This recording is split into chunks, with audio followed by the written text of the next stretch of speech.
Estate రంగంలో మనం స్థలం కొనుక్కుంటే బెటరా? లేకపోతే వ్యవసాయ భూమి కొంటే బెటరా? లేకపోతే ఇండిపెండెంట్ హౌస్ కొనుక్కుంటే బెటర్ అంటారు? అన్నీ బెటరే, అన్ని రాంగే, అన్నీ గుడ్, అన్నీ రైట్, అన్నీ నాట్ గుడ్. ఎందుకంటే ఇది పిండి కొలిది రొట్టి, ఎంత చెట్టు ఉంటే అంత గాలి వస్తుంది అంటారు. ఓకే. అర్థమైందా? ఇక్కడ ఎందుకు ఆ మాట అంటున్నానంటే మీ పర్పస్ ఏంటి, మీ రిక్వైర్మెంట్ ఏంటి, మీ కెపాసిటీ ఏంటి, మీ డబ్బులు ఎంత పెట్టగలరు, లోన్లు ఎంత వెళ్తారు, డైరెక్ట్ ఎంత వెళ్తారు. హోల్డింగ్ కెపాసిటీ అంటాం రియల్ ఎస్టేట్లో. హోల్డింగ్ కెపాసిటీ అంటే నువ్వు ఒక దగ్గర ఒక అమౌంట్ ఇన్వెస్ట్ చేసి ఎంతకాలం దాన్ని కదపకుండా ఉంచగలవు. ఓకే. ఫర్ ఎగ్జాంపుల్ మీరు ఉండడానికి కొనుక్కోవాలి. పర్పస్ ఏంటి, 3-4 రకాలు ఉంటాయి.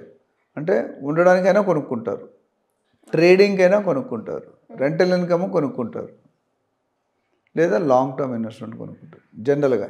ఇంకా బీఫ్ కమర్షియల్ అయితే ఇంకా వేరే సంగతి, తక్కువ ఇన్వెస్ట్మెంట్. చాలామంది తెలియదు ఏంటంటే కమర్షియల్ కొనుక్కోవాలంటే కోట్లు ఉండే అవసరం లేదు. ₹1,00,000 ఉన్నా, 2,00,000 ఉన్నా, 5,00,000 ఉన్నా కూడా మీరు కొనుక్కోవచ్చు.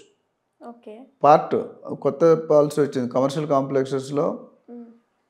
మీ దగ్గర ఎంత ఉంటే ఆ అమౌంట్ తగ్గ కొనుక్కోవచ్చు. 5,00,000 ఉంటే 5,00,000, ఒక ప్రాపర్టీ కొనుంటే 2 కోట్లు 3 కోట్లు అవసరం లేదు. మీ దగ్గర 2,00,000 ఉన్నా, 3,00,000 ఉన్నా, 5,00,000 ఉన్నా, 10,00,000 ఉన్నా కొనుక్కునే ఏర్పాటు ఉంది, అవకాశం ఉంది.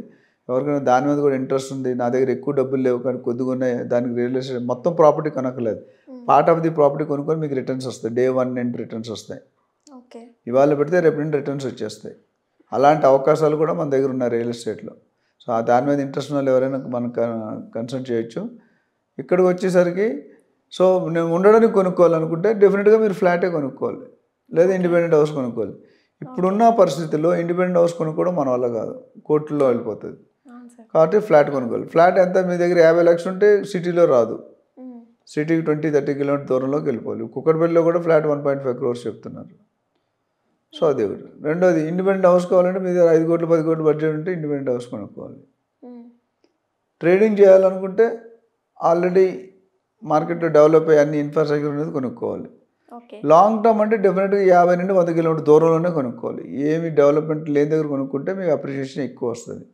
సో ఒకవేళ మీరు ఉండాలి, ఓల్డ్ పేరెంట్స్ ఉంటారు, వైఫ్ ఉంటారు, మీరు ట్రావెల్ చేస్తారు అనుకుంటే డెఫినెట్గా సిటీలో గేటెడ్ కమ్యూనిటీలో కొనుక్కోవడం ఉత్తమం. హై రైజ్ బిల్డింగ్స్లో లేదా స్టాండ్ అలోన్ బిల్డింగ్స్లో. ఎందుకంటే స్టాండ్ అలోన్ బిల్డింగ్కి ఇండిపెండెంట్ హౌస్కి ప్రాబ్లం అంటే సేఫ్టీ ఉండదు, సెక్యూరిటీ ఉండదు. ఎందుకు, ఎవడైనా ఒక సెక్యూరిటీ అని పెట్టుకుంటారు, మ్యాక్సిమం పెట్టుకుంటే. ఎమ్యూనిటీస్ అయితే ఏమివ్వరు. ఆ సెక్యూరిటీ అని 3 నెలలు వచ్చి భయపించి మిమ్మల్ని అటాక్ చేయొచ్చు.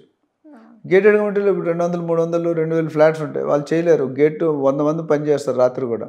సో యాక్సెస్ కార్డ్ లేకుంటే ఎవరు వెళ్ళలేరు. ఇక్కడ అలాగే గ్యారెంటీ వచ్చి తలుపులేరు కొట్టచ్చు.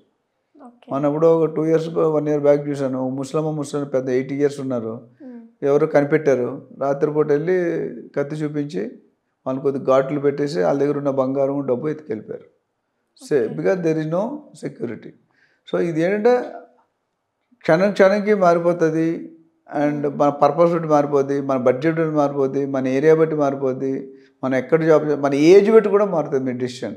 ఏజ్ కూడా రిటైర్ అయ్యామనుకోండి ఒక దగ్గరే ఉంటారు. మీ ఏజ్లో కొనుక్కుంటే 2 సంవత్సరాల తర్వాత ఇంకెక్కడో మంచి ఛానల్లో జాబ్ రావచ్చు, మంచి డిపార్ట్మెంట్ గవర్నమెంట్లో జాబ్ రావచ్చు, వెళ్ళిపోతారు కదా. ఇక్కడున్నారు, మీకు ఒక వైజాగ్లో వచ్చింది అనుకో ఇల్లు, అప్పుడు ఏం చేస్తారు ఈ ఇల్లు. సో అనేక 8-10 రీజన్లు మనం చెప్పుకోండి, చాలా రీజన్ ఉన్నాయి. ఎందుకంటే దీనికి బెస్ట్ ఏంటంటే మీరు మీరు ఇన్వెస్ట్ చేయాలనుకున్నప్పుడు మాలాంటి ప్రొఫెషనల్ అడ్వైజర్ దగ్గరికి వస్తే మీకు మొత్తం స్టడీ చేసి, ఒక డాక్టర్ పేషెంట్ని ఎలాగైతే స్టడీ చేస్తాడో అలా స్టడీ చేసి మీకు సరైన అడ్వైస్ ఇవ్వబడుతుంది. ఈ 5 పాయింట్లు చూసుకుంటాం. మనం ఏం చూసుకుంటాం, safety, security, builder reputation, project completion and appreciation. మీకు క్లియర్గా చెప్తాం, ఈ ఏరియాలో ఈ ప్రాజెక్ట్ ఈ కాస్ట్ కొనుక్కుంటే ఇంత అప్రిషియేషన్ అవుతుంది, ఒక 5% వేరీ అవ్వచ్చు. ఇప్పుడు నేను చెప్తున్నా 4 to 5 yearsలో డబుల్ అయ్యే ఏరియాలు చాలా ఉన్నాయి. కానీ బిల్డర్స్ ఏమంటే 2 years డబుల్ అవుతుంది, అవ్వదు. అది 2 years ఎట్లా ఇస్తారు. Mother bank, SBI and national banks ఏమైనా 7.5% ఇస్తున్నారు.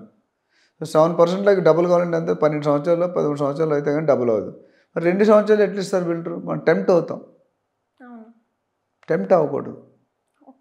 నేను చాలాసార్లు చెప్పాను, బయట హోర్డింగ్స్లో 50% డిస్కౌంట్, 60% డిస్కౌంట్ అని రాస్తారు బయట రోడ్డు మీద వెళ్తుంటే. అక్కడ వెళ్ళాక మనం చూసుకోం, పైన చిన్నది ఉంటుంది అప్ టు అని, అన్నింటిలో 60%, 5%, 10% ఇస్తాడు. So you will get full. So మనం ఏదైనా డెసిషన్ తీసుకున్నందు ఎక్స్పర్ట్స్ అడ్వైస్ తీసుకోండి, లీగల్ ఒపీనియన్ తెప్పించుకోండి, ఇవన్నీ చూసుకుంటే మీకు ఈజీగా ఉంటుంది. ఓకే. రియల్ ఎస్టేట్‌లో ఎలాంటి వెంచర్స్‌లో అయితే బావుంటుంది? ఎలాంటి వెంచర్స్ అంటే బేసికల్లీ చాలామంది ఏంటంటే ఎర్ర చందనం, ఆ చందనం, ఈ చందనం, టీకు మొక్కలు వేస్తుంటారు. అవన్నీ నార్మల్‌గా ఎంత 30 సంవత్సరాలు అంటే 30 సంవత్సరాలకి నువ్వు ఇప్పుడున్న 30 సంవత్సరాలు నీ పరిస్థితి ఏముంటుంది, నా పరిస్థితి ఎవరికీ తెలీదు. అవును సార్. సో అది కొద్దిగా మీరు ఒకటికి 2 సార్లు 3 సార్లు చెక్ చేసుకోవాలి. ఎందుకంటే చెప్పినవన్నీ అవ్వట్లేదు. బెటర్ ఏంటంటే లొకేషన్ బట్టి కొనుక్కోవాలి. Location, builder important. Quality of the builder, reputation of the builder, location, developments, ఎస్సీజెడ్స్ ఏమైనా వస్తున్నాయా, ఇండస్ట్రీస్ ఏమైనా వస్తున్నాయా, మిగతా టూరిజం స్పాట్ ఏమైనా వస్తుందా, ఫార్మాసిటీ వస్తుందా, ఎలక్ట్రానిక్ సిటీ వస్తుందా, అలాంటివి మీరు చెక్ చేసుకొని కొనుక్కోవడం బెటర్. ఎందుకంటే ఏ లొకేషను ముందు గ్రేవ్ యార్డో లేకపోతే నాలానో ఏదో ఉందనుకోండి, ఎవరు కొనరు. ఓకే. ఎందుకంటే గ్రేవ్ యార్డ్ ముందు నువ్వు కొనుక్కోవడం ఇష్టపడతావా? ఒక్కోసారి చెప్పరు, వెనకాల ఉందని చెప్పరు. రియల్ ఎస్టేట్ ఏజెంట్ అంటే ఎట్లా అంటే నెగిటివ్స్ ఫస్ట్ చెప్పాలి. చెప్తే అప్పుడు ఆ బయ్యర్ ఆలోచించి దానికి తగ్గ రేట్ ఇస్తాడు. లేకపోతే నిన్ను జీవితాంతం తిట్టుకుంటాడు. అది నీకే కాదు, నీ పిల్లలకి, నీ కుటుంబం అందరికీ అది వర్తిస్తుంది. నువ్వు చేసిన ఒక తప్పుకి ఈరోజు పిల్లలు బాగుండాలంటే తల్లిదండ్రులు చేసిన పుణ్యాలు బట్టే కదా పిల్లలు బాగుంటారు. అది లేదనుకోండి, మన డబ్బు మనీ ఎవ్రీథింగ్ కాదు. మనీ అనేది శాశ్వతం కాదు. ఒక మనీ పోగొట్టుకుంటే సంపాదించుకోవచ్చు. హెల్త్ బాగపోతే డాక్టర్ దగ్గర మందులు వేసి హెల్త్ బాగా చేసుకోవచ్చు. క్యారెక్టర్ పోతే మీరేం చేయలేరు.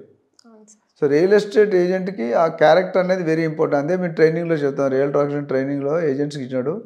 నిజాయితీ, నమ్మకం, ట్రస్ట్ ఫ్యాక్టర్, టీ ఫ్యాక్టర్ కనుక్కోవాలి. ఆ టీ ఫ్యాక్టర్ కరెక్ట్ ఉంటే ఇన్వెస్ట్ చేస్తారు. నువ్వు ఒకసారి వచ్చిందో, ఇప్పుడు కొన్ని హోటల్స్, కొన్ని షాపులు ఉంటాయి, వెళ్ళిన రోజు ఒక కస్టమరే వెళ్తాడు, ఆ ఒక్క కస్టమరే బనాయిస్తారు. అదే రెగ్యులర్ కస్టమర్స్ ఉంటే ఇలా చేయరు. Lot of differences. దాన్ని బట్టి అడ్వైస్ తీసుకోవడానికి బెటర్ అనేది నా ఉద్దేశం.